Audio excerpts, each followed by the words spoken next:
প্রথম বিশ্বযুদ্ধের বিভীষিকায় অনেক বীর উঠে এসেছিল, কিন্তু তাদের মাঝে সবচেয়ে অপ্রত্যাশিত ছিল একটি পায়রা, শের Ami, the pigeon who saved the ব্যাটালিয়ন্স। 1918 সালের 4 অক্টোবর মেজর চার্লস হোয়াইট এবং 550 জনেরও বেশি সৈন্য আর্গানবোরের গভীরে শত্রুপক্ষের ঘেরাটোপে আটকে পড়েছিল। খাবার নেই, জল নেই, প্রয়োজন মতো গোলা বারুদও নেই, আর যোগাযোগও প্রায় বিচ্ছিন্ন বলেই বলা চলে। নিজের দেশের গোলাবর্ষণই ধ্বংস হয়ে যাচ্ছিল তারা। এই অবস্থায় পায়রার পায়ে চিঠি লিখে হেডকোয়ার্টারে পাঠিয়ে বাঁচার মরিয়া চেষ্টা করেছিলেন অফিসাররা, কিন্তু বারবারই ব্যর্থ। পায়রা আকাশে দেখলেই গুলি করে নামিয়ে দিচ্ছে শত্রুপক্ষ। বলে রাখা দরকার, তখনকার দিনে হোমিং পায়রাদের এক জায়গা থেকে অন্য জায়গায় খবর পৌঁছে দেওয়ার জন্য ব্যবহার করা হতো। একের পর এক পায়রার মৃত্যুর পর যখন হতাশায় ভেঙে পড়েছে সবাই, আবারও চিঠি পাঠানোর শেষ চেষ্টা করলেন মেজর। তিনি লিখেছিলেন, আমরা 276.4 এর সমান্তরাল রাস্তা ধরে আছি।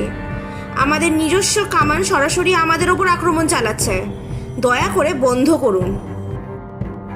তিনি চিঠি লিখে আবারও এক পায়রার পায়ে চিঠি বেঁধে আকাশে উড়িয়ে দিলেন, যার নাম শের আমি।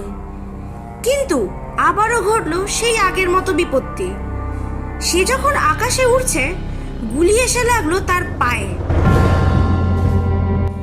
সবাই যখন প্রায় ধরেই নিয়েছে সব শেষ, কিন্তু এই ধারণাকে ভুল প্রমাণ করেই নিজে ক্ষতবিক্ষত হয়েও সামনের দিকে উড়ে চলল শের আমি।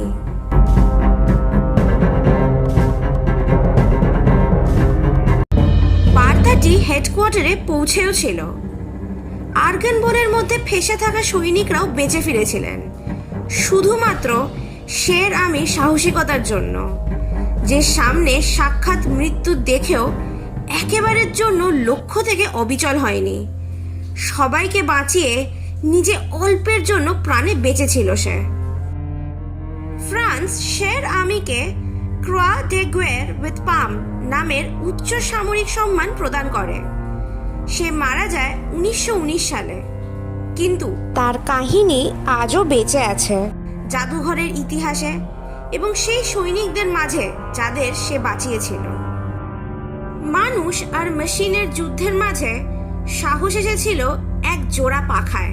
শের আমি শুধুই একটা পায়রা ছিল না, সে যেন বর্তমান দিনের দিশাহীনদের জন্য এক আশার প্রতীক, যে বলেছে অনেক প্রতিকূলতা আসবে, কিন্তু লক্ষ্যে অবিচল থাকলে শেষ হাসি তুমিই হাসবে, তাই হাল ছেড়ো না।